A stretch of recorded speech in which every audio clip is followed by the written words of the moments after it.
गांधीनगरात इसमाची गळफास घेऊन आत्महत्या। पुसद वसंतनगर पोलीस स्टेशन अंतर्गत येत असलेल्या पुसदच्या गांधीनगरात दिनांक 14 जूनच्या सायंकाळी 6 वाजताच्या दरम्यान एका इसमाने राहत्या घराच्या सिलिंग फॅनला गळफास घेऊन आत्महत्या केल्याची घटना घडली।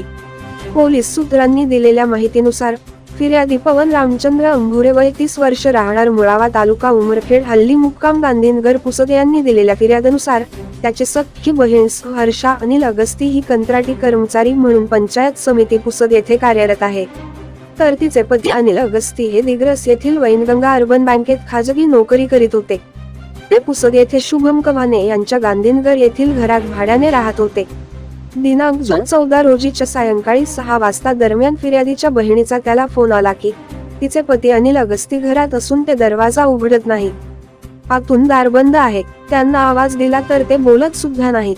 फिर्यादी हा तातडीने बहिणीच्या घरी गेला व फिर्यादी आणि घरमालक शुभम कव्हाणे यांनी दार लोटून तोडले आणि आत बघितले असता हॉलमधील सिलिंग फॅनला अनिल अगस्ती हे ओढणीच्या साहाय्याने गळफास घेतलेल्या अवस्थेत दिसले। घटनेची माहिती मिळताच वसंतनगर पोलीस ठाण्याचे बीट जमादार सुदाम आडे व त्यांचे सहाय्यक कॉन्स्टेबल रवी जाधव यांनी तातडीने घटनास्थळ गाठून पंचनामा केला व मृतदेह ग्रामीण शासकीय रुग्णालयात पीएम करिता पाठविला। फिर्यादीने दिलेल्या फिर्यादीवरून वसंतनगर पोलीस ठाण्यात मर्ग दाखल करण्यात आला असून घटनेचा अधिक तपास ठाणेदार शांतिकुमार पाटील यांच्या मार्गदर्शनाखाली बीट जमादार सुदाम आडे व रवी जाधव करीत आहेत। सदर आत्महत्येचे कारण मात्र अस्पष्ट आहे।